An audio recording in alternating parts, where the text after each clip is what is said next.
வணக்கம். All India radio, Chennai.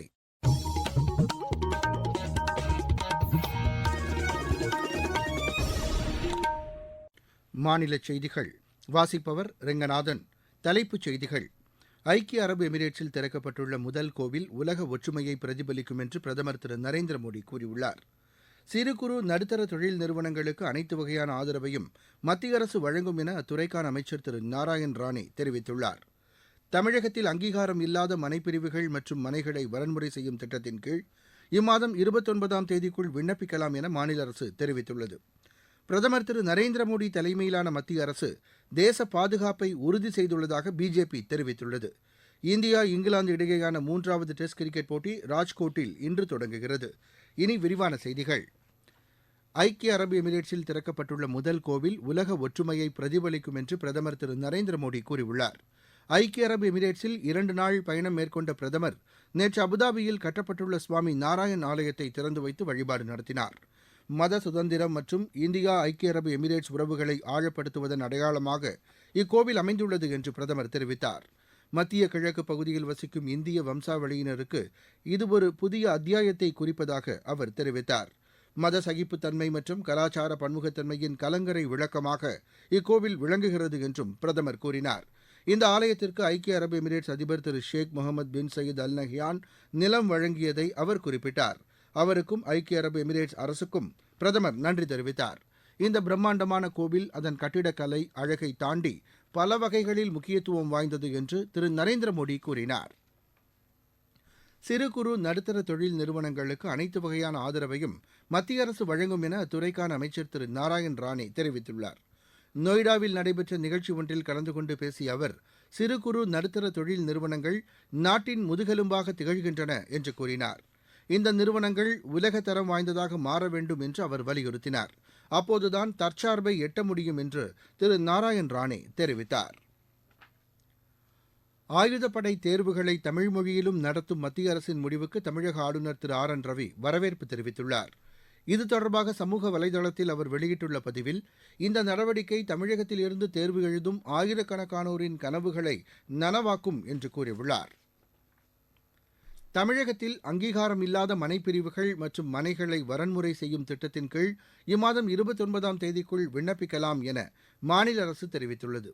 இது தொடர்பாக வீட்டு வசதி மற்றும் நகர்ப்புற வளர்ச்சித்துறை வெளியிட்டுள்ள செய்திக்குறிப்பில் இது தெரிவிக்கப்பட்டுள்ளது. ஏற்கனவே வழங்கப்பட்டுள்ள கால நீட்டிப்பு வரும் 29ஆம் தேதியுடன் நிறைவடைவதாகவும் இதனை பயன்படுத்திக் கொண்டு விண்ணப்பிக்கலாம் எனவும் அதில் குறிப்பிடப்பட்டுள்ளது. விண்ணப்பிக்க விரும்புபவர்கள் www.tnlayout.reg.in என்ற இணையதள முகவரியில் விண்ணப்பங்களை பதிவு செய்யலாம் என அதில் தெரிவிக்கப்பட்டுள்ளது. தமிழகத்தில் அரசு ஊழியர்கள் மற்றும் ஆசிரியர் சங்கங்களின் கூட்டமைப்பான ஜாக்டோ ஜியோ அமைப்பு இன்று மேற்கொள்ள இருந்த வேலைநிறுத்த போராட்டம் ஒத்திவைக்கப்படுவதாக தெரிவிக்கப்பட்டுள்ளது. அந்த அமைப்பின் பிரதிநிதிகள் முதலமைச்சர் திரு மு க ஸ்டாலினை நேற்று சந்தித்து பேசினர். அப்போது கோரிக்கைகள் பரிசீலிக்கப்படும் என முதலமைச்சர் உறுதியளித்த நிலையில் போராட்டம் தற்காலிகமாக ஒத்திவைக்கப்படுவதாக அந்த அமைப்பு கூறியுள்ளது.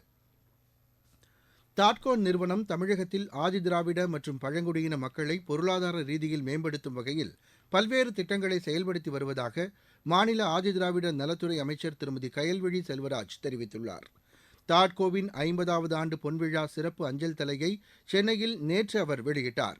நிகழ்ச்சியில் பேசிய அமைச்சர், தொழில் முனைவோர் மேம்பாட்டு திட்டத்தின் கீழ் 18 முதல் 65 வயதுள்ள தனிநபர் மற்றும் குழுக்களுக்கு மானியத்துடன் கடனுதவி வழங்கப்படுவதாக தெரிவித்தார். தற்போது ஆதிதிராவிட இளைஞர்களுக்கு ட்ரோன் பயிற்சி வழங்குதல் உள்ளிட்ட பல்வேறு திட்டங்களும் செயல்படுத்தப்படுவதாக திருமதி கயல்விழி செல்வராஜ் கூறினார். நீங்கள் கேட்டுக்கொண்டிருப்பது ஆல் இண்டியா ரேடியோவின் மாநில செய்தி அறிக்கை.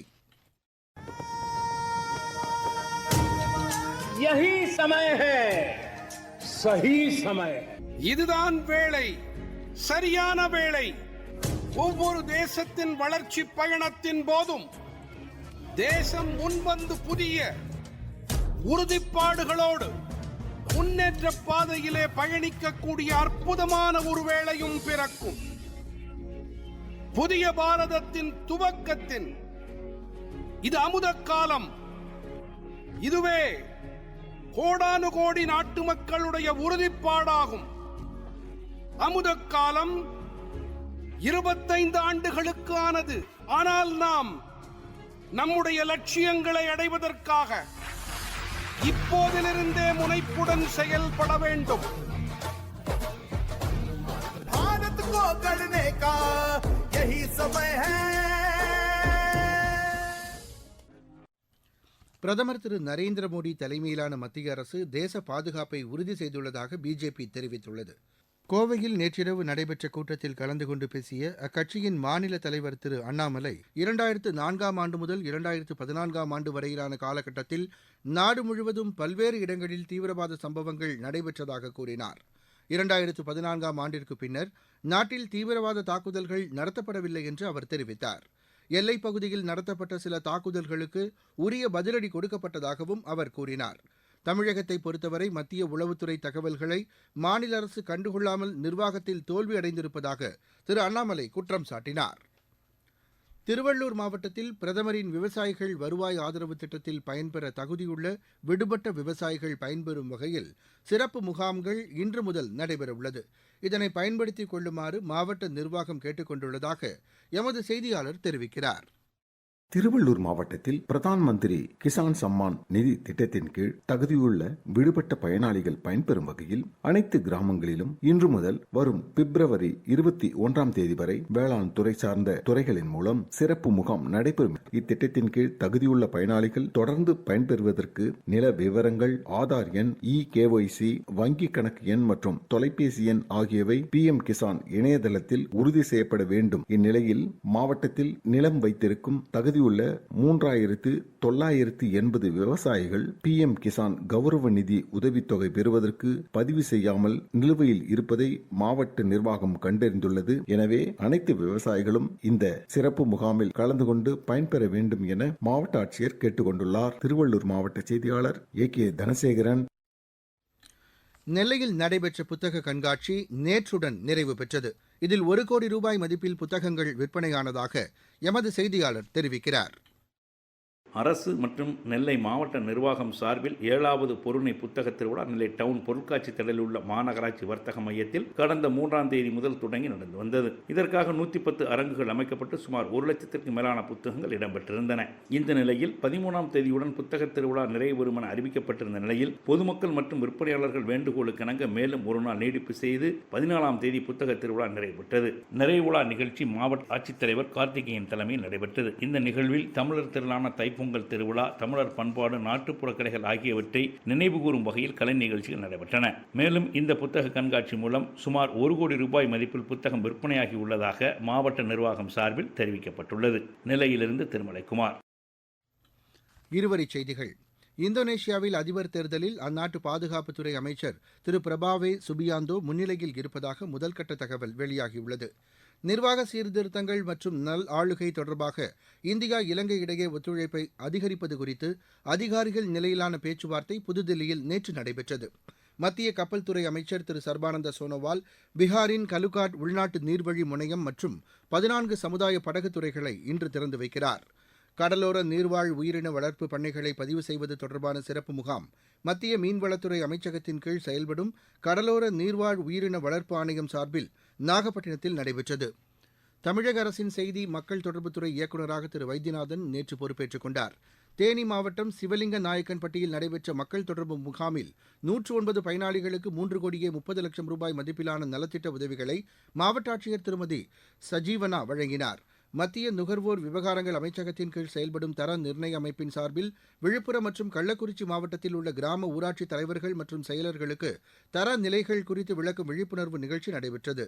சென்னை நந்தனத்தில் இன்று கல்விக் கடனுக்கான சிறப்பு முகாம் நடைபெறவுள்ளதாகவும் இதனை மாணவர்கள் பயன்படுத்திக் கொள்ளுமாறும் மாவட்ட ஆட்சியர் திருமதி ரஷ்மி சித்தார்த் ஜெகடே கூறியுள்ளார்.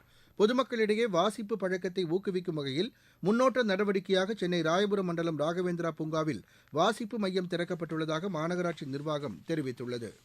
விளையாட்டுச் செய்தி. இந்தியா இங்கிலாந்து இடையேயான 3வது டெஸ்ட் கிரிக்கெட் போட்டி ராஜ்கோட்டில் இன்று தொடங்குகிறது. 5 போட்டிகளை கொண்ட இந்த தொடரில் இரு அணிகளும் தலா ஒரு போட்டியில் வெற்றி பெற்று சமநிலையில் உள்ளன. மீண்டும் தலைப்புச் செய்திகள். ஐக்கிய அரபு எமிரேட்ஸில் திறக்கப்பட்டுள்ள முதல் கோவில் உலக ஒற்றுமையை பிரதிபலிக்கும் என்று பிரதமர் திரு நரேந்திர மோடி கூறியுள்ளார். சிறு குறு நடுத்தர தொழில் நிறுவனங்களுக்கு அனைத்து வகையான ஆதரவையும் மத்திய அரசு வழங்கும் என அத்துறைக்கான அமைச்சர் திரு நாராயண் ராணே தெரிவித்துள்ளார். தமிழகத்தில் அங்கீகாரம் இல்லாத மனைப்பிரிவுகள் மற்றும் மனைகளை வரன்முறை செய்யும் திட்டத்தின் கீழ் இம்மாதம் 29ஆம் தேதிக்குள் விண்ணப்பிக்கலாம் என மாநில அரசு தெரிவித்துள்ளது. பிரதமர் திரு நரேந்திர மோடி தலைமையிலான மத்திய அரசு தேச பாதுகாப்பை உறுதி செய்துள்ளதாக பிஜேபி தெரிவித்துள்ளது. இந்தியா இங்கிலாந்து இடையேயான 3வது டெஸ்ட் கிரிக்கெட் போட்டி ராஜ்கோட்டில் இன்று தொடங்குகிறது. இத்துடன் இந்த செய்தி அறிக்கை நிறைவடைந்தது.